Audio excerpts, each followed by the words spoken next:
তুমি কি জানো ইউটিউবে আমার বন্ধু বান্ধবীরা আমাকে কত মিস করছে। আমার কত বন্ধুরা আছে আমার ভিডিও দেখতে পাচ্ছে না, আমি কেমন আছি না আছি কিছু জানতে পারছে না। এভাবে বাংলাদেশে নেট বন্ধ করে রেখেছে। বিরক্ত চরম পর্যায়ে পৌঁছে গেছি না। মেজাজ কিন্তু আমি আর ঠান্ডা করতে পারছি না। আমার মাথা একবারে গরম হয়ে যাচ্ছে। কিচ্ছু খাওয়া দাওয়া করতে ইচ্ছে করে না, ভালো লাগে না, বাইরে যাওয়া যায় না, নেট নাই। এ কেমন দেশ? এই দেশে কি মানুষ থাকে? মানুষ তো ভালো, আমার মতো বিড়াল থাকে না। বিরক্ত চরম পর্যায়ে পৌঁছে গেছি না। এত মানুষ মারা গেল, এত ছাত্র মারা গেল, কি একটা অবস্থা। তারপরে আবার এইরকম করে নেটটা বন্ধ করে রাখছে। আমার বন্ধুরা আমাকে মিস করছে না?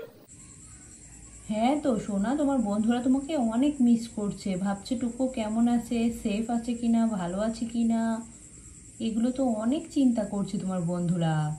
তুমি তো জানো না, কিন্তু নেট নাই। আমি তো তোমার বন্ধুদেরকে বলতেও পারছি না যে আমার টুকুস ভালো আছে আলহামদুলিল্লাহ, চুপচাপ শুয়ে থাকে, খাওয়া দাওয়া কম করছে কিন্তু ভালো আছে।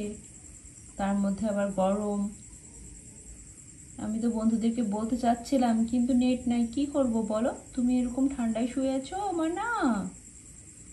আমার সোনামণি একদম বিরক্ত হয়ে গিয়েছে। আপনারা সবাই কেমন আছেন আমি জানি না, কারণ হচ্ছে টুকুসের ভিডিওর মাধ্যমেই আপনারা কেমন আছেন, আমি কেমন আছি, টুকুস কেমন আছে সবাই সবারটা জানতে পারি। বাট এখন জানার কোনো এ নাই। আমরা পুরো নেটওয়ার্কের বাইরে, পুরো বাংলাদেশ সবার অবস্থায় বুঝতে পারছি। আশা করি সবাই ভালো আছেন। আজকে এই ভিডিওটা আমি মেক করলাম কারণ এটাও একটা স্মৃতি। কিভাবে আমরা নেট ছাড়া, ফোনে সংযোগ ছাড়া কিভাবে চলেছি, কিভাবে আছি, কিভাবে সময় কাটাচ্ছি। সেই সময়টা আসলে কাটতে যাচ্ছে না, কারণ আমরা এখন এতটাই ইন্টারনেটের উপরে ডিপেন্ডেন্ট হয়ে গেছি যে কোনোভাবে সময় কাটতেছে না বাসায়। তারপর অফিস ছুটি, সব কিছু ছুটি, কোনো কিছু করা যাচ্ছে না যে কীভাবে সময় পার করব। যাই হোক, এভাবে সময় যাচ্ছে। আমরা চাই যে যে আন্দোলনটা হয়েছে সেটার একটা সঠিক বিচার হোক, সবাই সবার অধিকারটা বুঝে পাক, এটাই আমরা চাচ্ছি।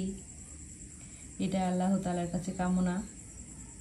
সরকারও বুঝুক, স্টুডেন্টরাও বুঝুক, সবাই বুঝুক, এটা সঠিক ফয়সালা হোক, এটাই, এই দোয়াটাই করি। আর কিছু চাওয়ার নাই, এই আর কি। সবাই সবার জায়গা থেকে দোয়া করছে নিশ্চয়। আপনারা কেমন আছেন জানি না। এই ভিডিওটা যখন দেখবেন তখন হয়তো সব কিছু শিথিল হয়ে যাবে ইনশাআল্লাহ। সবাই ভালো থাকবেন, সুস্থ থাকবেন। আল্লাহ হাফেজ।